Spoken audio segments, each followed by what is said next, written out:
compartir, hermanos, aquí es lo que no dice este trecho bíblico. ¿Qué no dice, hermanos? Que la salvación se pierde. Aunque muchos interpretan este trecho, hermanos, y dicen de que la salvación, está diciendo aquí que la salvación se pierde.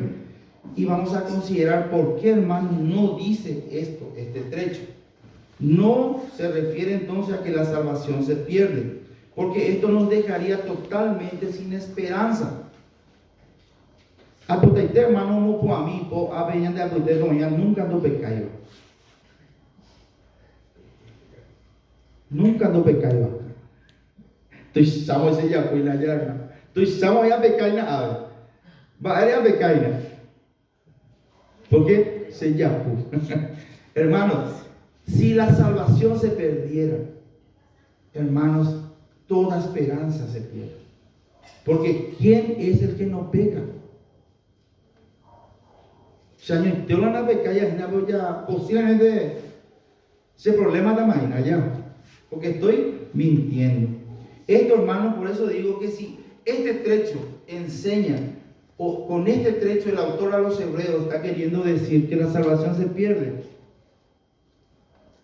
o que estos hermanos a quienes él estaba escribiendo perdieron su salvación por la recaída que sufrieron, entonces, hermanos, estos hermanos perdieron toda esperanza, y en consecuencia también todos los cristianos, hermanos, que venimos creyendo en el Señor.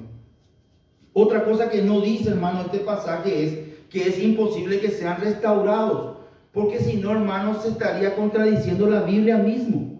Y nosotros sabemos que la Biblia no se contradice, nunca se contradice, porque el autor es uno solo, el Espíritu Santo de Dios, nuestro Dios mismo, que inspiró a personas para que lo escribieran. Y si nosotros entendemos o interpretamos que aquí este trecho está diciendo que el creyente que peca no es imposible que sea restaurado, entonces ¿por qué Gálatas 6:1, que habíamos ya estudiado, dice que si algún hermano fuere sorprendido en alguna falta, en algún pecado, vosotros que sois espirituales, ¿qué dice? Restaurarle con espíritu de mansedumbre, considerándote a ti mismo, porque no hay por mañana pues usted, hermano, y que tú haya repetado por ir a pisar o pecado, bueno. Va a indicar tu madre de ella pobre, porque todos somos y todos pecamos. Y dice, considerándote a ti mismo, no sea que tú también seas tentado. Y el que crea estar firme, mire que no caiga. La palabra de Dios es lo único que juzga, hermano, el pecado. Y la palabra de Dios es una espada de doble filo. Me corta a mí primero y después le corta a la persona que está escuchando. Nadie se salva, hermano, nadie, todos en una sola bolsa, dice, valemos menos que nada. Y hoy escuchamos que el único valor superlativo que nos permite tener delante de Dios es Jesucristo. Jesucristo es el valor que Dios nos dio porque Él decidió amarnos a pesar de que éramos menos que nada. Entonces, hermanos, no dice que es imposible que seamos restaurados. Primera de Juan 1:9, que dice que si confesamos nuestros pecados, Él es fiel y justo para perdonarnos y limpiarnos de toda maldad. Primera de Juan capítulo 2 versículo 1 dice, estas cosas os escribo para que no pequéis. Eso es lo ideal. Pero lo ideal está lejos de la realidad, hermanos. La realidad es que si hubierais pecado, abogado tenemos para con Dios. ¿A quién? A Jesucristo, el justo. Entonces, hermanos, tampoco dice este trecho bíblico que no podemos ser restaurados. Entonces, ¿qué es lo que dice este pasaje? Lo que dice, hermanos, es que no podemos ser renovados por tercera vez. Cuando dice, y recayeron, porque es imposible que sean otra vez renovados para arrepentimiento. Eso es lo que está diciendo, que es imposible. Y para que nosotros podamos entender qué significa que es imposible que seamos renovados, tenemos que hacernos una pregunta. ¿Cuál es la pregunta que tenemos que hacer? ¿Qué significa la palabra renovados? ¿Verdad? Para que podamos entender por qué es imposible eso, tenemos que entender qué significa, qué es lo que quiso decir. Y vamos a ver, hermanos, que lo que significa es que es imposible que seamos hechos nuevos otra vez. Renovado es ser hechos nuevos otra vez. Es imposible que seamos hechos nuevos otra vez. Esta misma palabra se repite en Tito, capítulo 3, un libro menos, nomás estamos, un libro menos de Hebreos, Tito, capítulo 3, versículo 5. Cuando el Espíritu Santo inspira al apóstol Pablo a escribirle esto al pastor, al anciano Tito. Dice el versículo 4, vamos a leer: pero cuando se manifestó la bondad de Dios, nuestro Salvador, y su amor para con los hombres, nos salvó, no por obras de justicia que nosotros hubiéramos hecho, sino por su misericordia, por el lavamiento de la regeneración. ¿Y qué dice? Y por la renovación del Espíritu Santo, o por la renovación en el Espíritu Santo. La palabra renovación, hermanos, la acción de renovación del Espíritu Santo en nuestras vidas y la acción de la regeneración del Espíritu Santo en nuestra vida ocurre en el momento en que el Espíritu Santo nos hace nacer de nuevo. ¿Se acuerdan cuando Jesús le dijo a Nicodemo: es necesario nacer de nuevo? Y que eso no ocurre cuando nacemos de nuestros padres. Por eso dice, hermanos, que el que es nacido de Dios no tiene nada que ver con sangre ni carne, porque el que es nacido de Dios es una obra del Espíritu Santo que ocurre en el pecador cuando en arrepentimiento y fe decide creer y entregarse por completo al Señor Jesucristo. Ahí hay un milagro, y dice que es como el viento.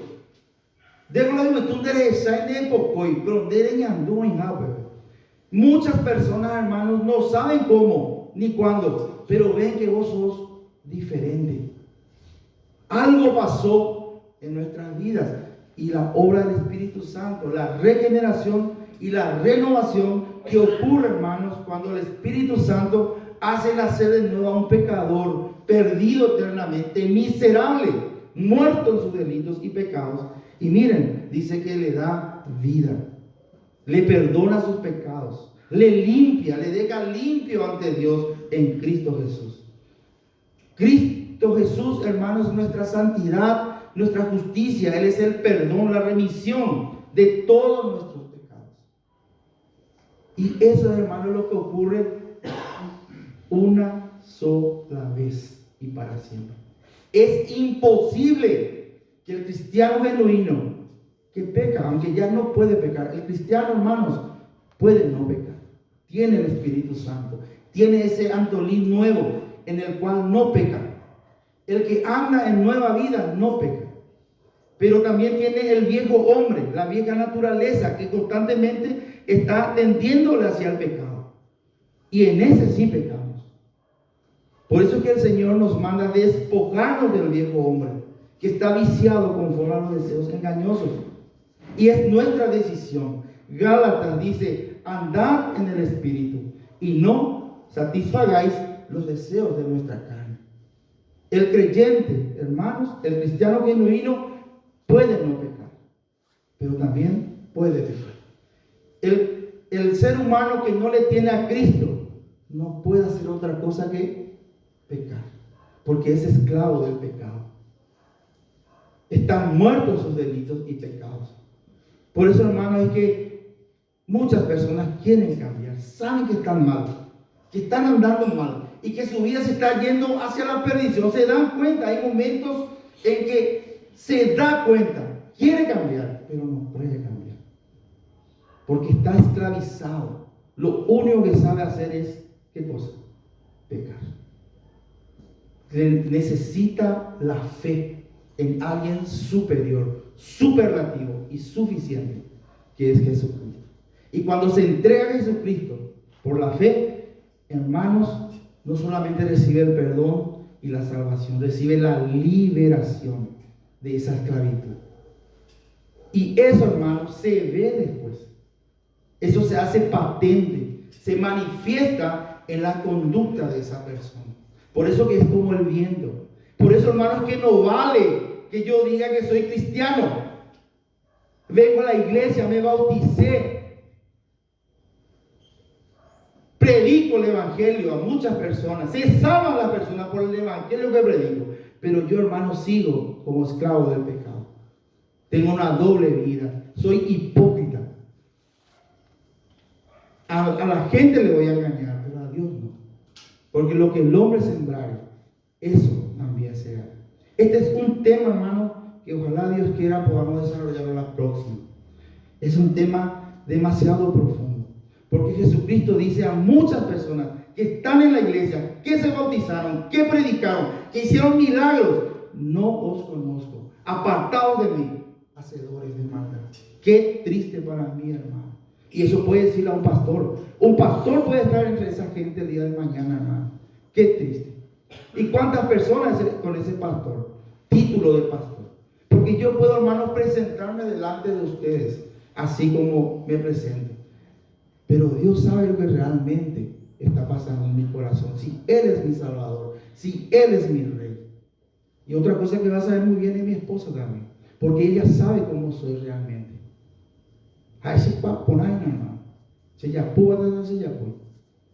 Entonces, hermanos, lo que está diciendo aquí el autor de esta carta a los hebreos es que es imposible, absolutamente imposible, que el ser humano que en arrepentimiento y fe nació de nuevo, fue regenerado, fue renovado, tiene al Espíritu Santo en su corazón, tenga que volver a retroceder para que vuelva a ocurrir eso. Eso ocurre una sola vez y para siempre. ¿Sí? Porque, hermanos, si tendríamos que volver a nacer, si tendríamos que ser renovados otra vez, si eso, suponiéndonos, hermano, que fuera posible, que eso es lo que el autor a los hebreos está queriendo decir aquí, miren lo que implica, lo que significaría. Significaría que tenemos que volver a empezar, ser hechos nuevos otra vez, ya dije. Tendríamos que volver a nacer de nuevo. Significaría que el pago de nuestros pecados no fue suficiente. Quiere decir que Cristo, hermano, nos mintió en la cruz cuando dijo: consumado es, está terminado. La obra de salvación no le falta nada. Eso es lo que dijo Cristo cuando dijo: consumado es. Y si nosotros tuviéramos que perder la salvación cuando pecamos, si lo que quiso decir el autor a los hebreos, que porque recayeron ellos perdieron su salvación, entonces eso implicaría, hermanos, que nuestro Señor Jesucristo nos mintió. Y Él nunca miente. Si estás convencido de eso, hermano, estás por buen camino. Cristo nunca miente. Él dijo que va a venir un día, porque en la casa de sus padres hay muchas moradas. Y un día vendré y os tomaré a mí mismo, para que donde yo esté, vosotros también estéis. ¿Creen eso ustedes, hermanos? Porque si consumado es, no se consumó realmente, no se terminó la obra, entonces ni ese es verdadero. Y somos dignos de misericordia de todo el mundo porque estamos creyendo en una promesa falsa. Yo, hermanos, y creo que todos ustedes entendemos, creemos y estamos convencidos de que Cristo nunca miente.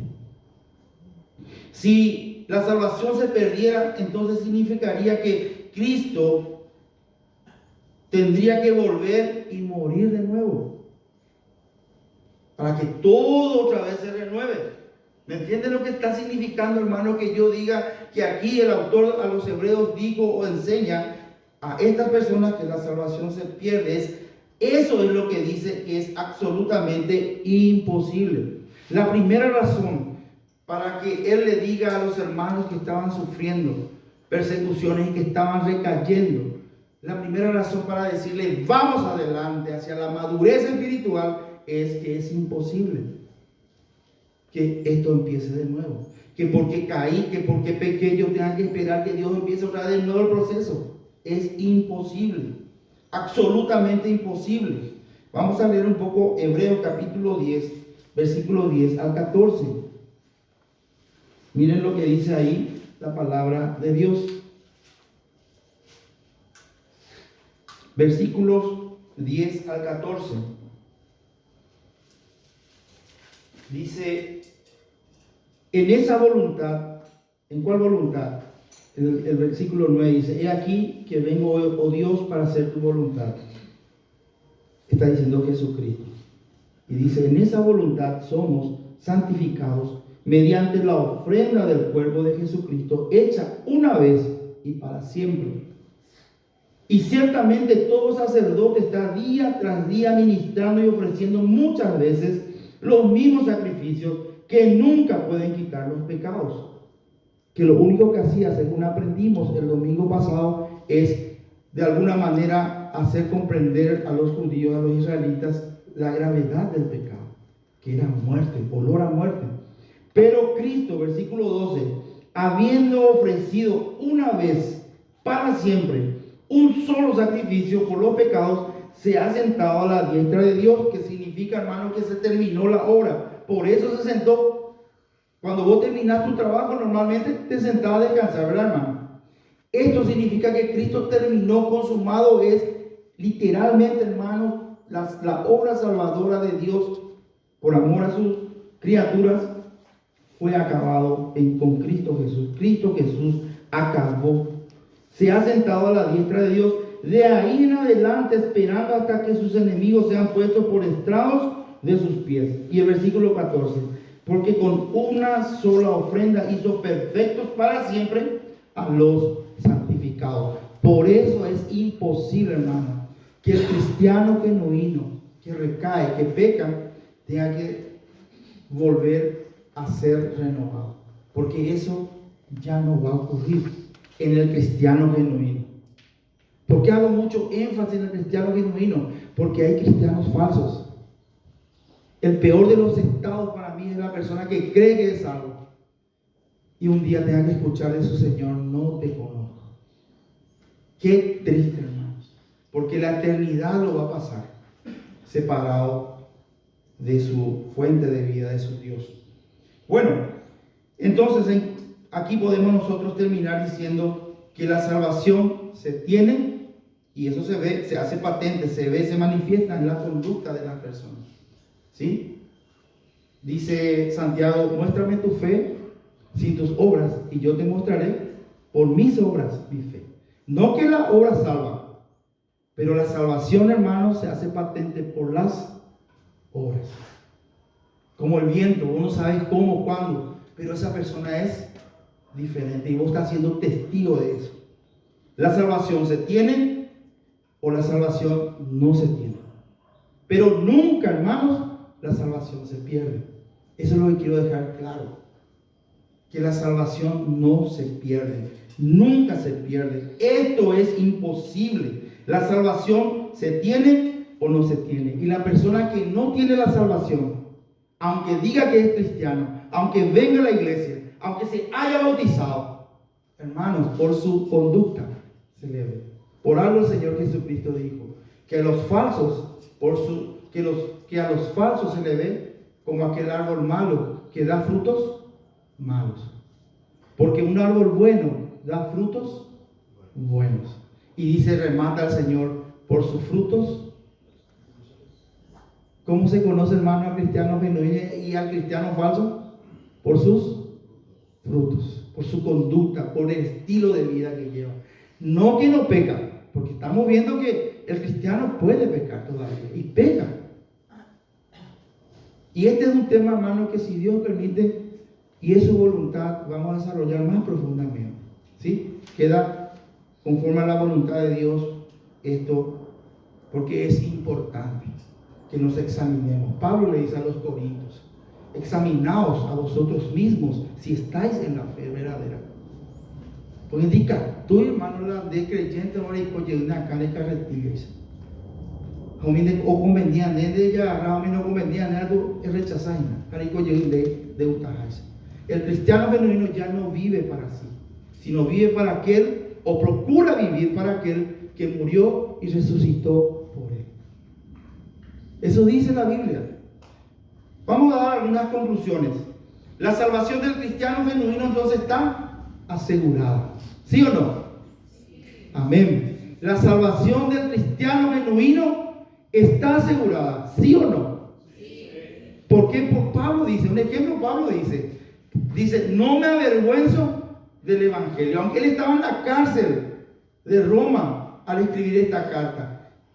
Dice algunos estudiosos que estaba encepado. Ni baño medicato, posiblemente Pepe ya papá llegué a la Oyapuana. Estando, hermanos, así de esa manera humillado, él dice, no me avergüenzo del Evangelio. Natiri será alguien de Yarabu. Porque yo sé en quién he creído, el cual es poderoso para guardar mi depósito.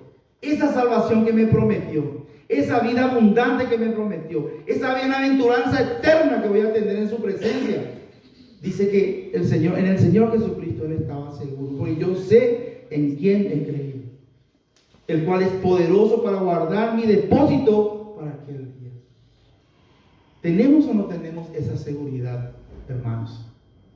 Podemos tener muchas aflicciones en este mundo, enfermedades, cáncer, problemas económicos, nuestros propios pecados, hermanos, sí o sí nos van a pasar la factura. Sí o sí el pecado, hermanos, crea problemas. Y Dios permite que cree problemas en nuestra vida para que vayamos aprendiendo a aborrecer el pecado.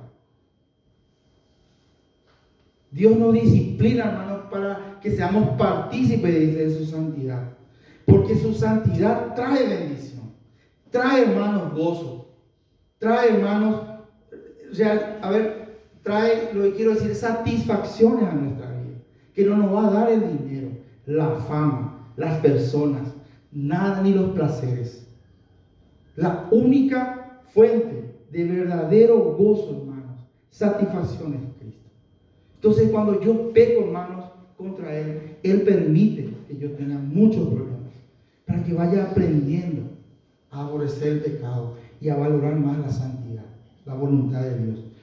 La salvación del cristiano genuino está asegurado. El pago que hizo Cristo fue pleno y suficiente. La deuda ha sido saldada. Hace rato cantamos un himno donde decía que ha sido cancelado. Creo que la canción es Tu gracia es mayor. La deuda ha sido cancelada. Nosotros, hermanos, ya no debemos nada gracias a Cristo. Cuando Él dijo consumado es porque fue cancelada la deuda. El cristiano genuino peca, claro que sí, y trae consecuencias a nuestra vida. Ya dije por qué Dios permite, hermanos, y Él mismo nos disciplina si no nos arrepentimos. Aunque si nos arrepentimos, hermanos, y confesamos y decidimos apartarnos, dice la Biblia, alcanzaremos misericordia, perdón. Porque Dios no quiere la destrucción del pecador, sino que el pecador, dice, se vuelva en arrepentimiento a Él. Y Él, que es amplio en perdonar, perdonará los pecados. Vean de algo que tenía, hermanos, de Egui, hace Egui. Porque lo que hacía falta ya se hizo todo. La sangre de Jesucristo. El cristiano genuino peca y trae consecuencias, pero su eternidad no cambia. La eternidad del cristiano genuino no cambia, porque esta eternidad, hermanos, de bienaventuranza no depende de mí. Depende, hermanos, de la fidelidad de Cristo. Según Timoteo capítulo 2, versículo 13. 2 libros antes nada más está, hermanos. El apóstol Pablo lo dice en estas palabras. Capítulo 2, versículo 13. Hablando, hermanos, de los escogidos, hablando, hermanos, de la palabra fiel, dice en el versículo 13, si fuéramos infieles, Él permanece fiel. ¿Por qué, hermanos? Porque Él no puede negarse a sí mismo. Él no puede mentir. Él dijo, hermanos, que el que cree en el Hijo de Dios tiene vida eterna. Tiene, no dice tendrá, ni puede ser que tenga, tiene vida eterna. Porque ha pasado de muerte a vida. Él dice que estamos en Cristo Jesús vivo. Y ese tiene toda una implicancia que vamos a compartir en su momento. Hermanos, nuestra eternidad no cambia. Vamos a tener problemas, vamos a ser disciplinados, vamos a ser castigados por el Señor porque es nuestro papá. Y Dios, al que toma por hijo, disciplina. Bueno, lo vamos a seguramente experimentar. Pero nuestra eternidad no cambia. Porque nuestra eternidad depende de la fidelidad de Cristo hacia sí mismo. Y Él no se va a negar a sí mismo. Entonces, podemos decir que el creyente genuino no puede volver a empezar, hermano. En el colegio mismo, cuando yo rindo, aunque ahora suele ocurrir, pero cuando yo rindo en un colegio serio y hice mal mi examen, el maestro, hermano, nos dice, bueno, Antolín hizo mal su examen, todos vamos a volver a rendir la otra semana. No dice eso. Si me aplacé, no dice que me da otra oportunidad, pero adelante, nunca me hace volver atrás. Lo cotidiano nos enseña eso. Así el creyente genuino, hermano, no puede volver atrás cuando peca. Es imposible. Entonces, ¿cuál es la única opción que tiene el cristiano, hermanos? El cristiano genuino. ¿Cuál es la única opción que tiene? Seguir adelante en la carrera. Por eso dice, vamos adelante hacia la perfección, porque es imposible que alguien tenga que volver. Y si es necesario volver a los rudimentos, vamos a volver si Dios permite. Si eso yo necesito para levantarme y seguir adelante, bueno, vamos a hacerlo. Para eso está la iglesia, para eso están los hermanos, para restaurar, dice, con espíritu de mansedumbre aquel que fuere sorprendido en alguna falta. No nos dice, hermano, que juzguemos. No nos dice que le condenemos. Dice que le restauremos. Si el hermano está arrepentido, si el hermano puede entender, hermano, que está ofendiendo a Dios, nosotros, hermanos, estamos ahí como instrumentos de Dios para que se levante y siga la carrera. La única opción del cristiano genuino es seguir adelante en la carrera.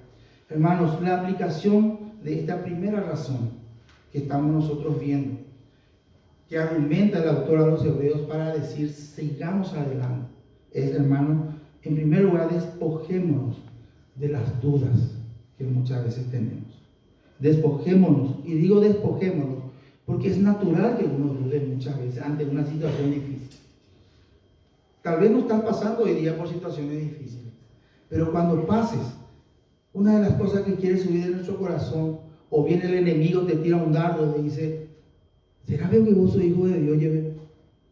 Despojémonos de la duda, de los cuestionamientos que vienen de afuera o que suben de nuestro corazón. Recuerden que el primer enemigo que tenemos no es Satanás ni el mundo, somos nosotros mismos, nuestro viejo hombre, que levanta argumentos, hermanos. Despojémonos de los argumentos que se levantan en nuestro propio corazón contra la verdad de Dios. ¿Qué dice la verdad de Dios, hermano? Que si soy un hijo de Dios, no hay más marcha atrás para eso.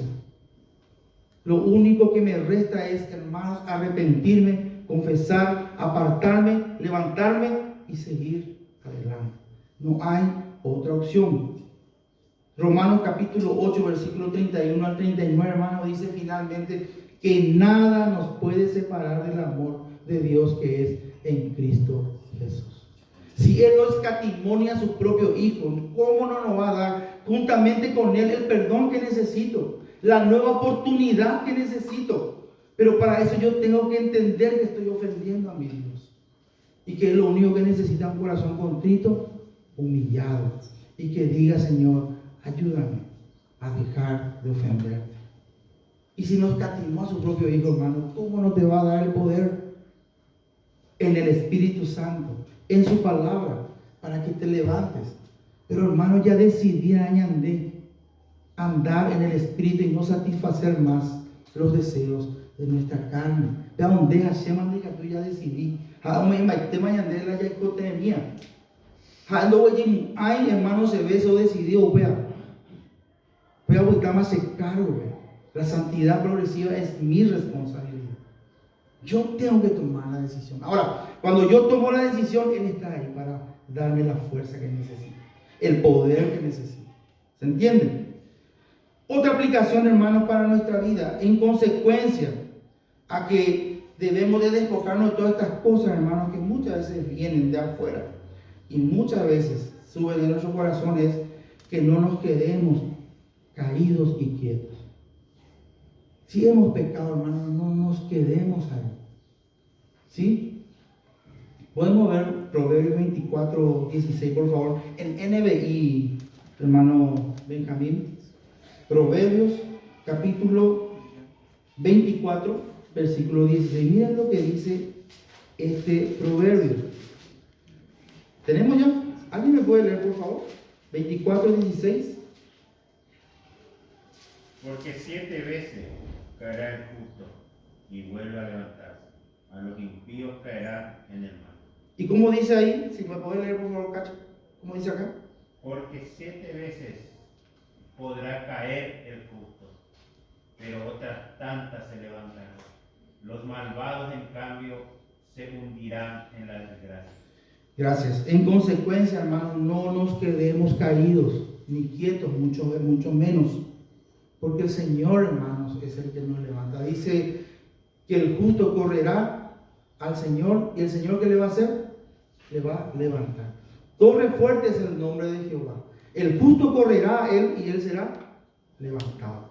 El Señor, hermanos, no quiere. Esta carta a los hebreos es para que los cristianos genuinos, que de repente estamos recaídos, estamos caídos, hemos pecado, no nos quedemos quietos, no nos quedemos ahí. Levantémonos, sigamos adelante. Levantémonos y si decidamos seguir adelante. Nuestro ejemplo es Pablo. Vamos a seguir el ejemplo de Pablo. Filipenses capítulo 3, versículo 13 y 14.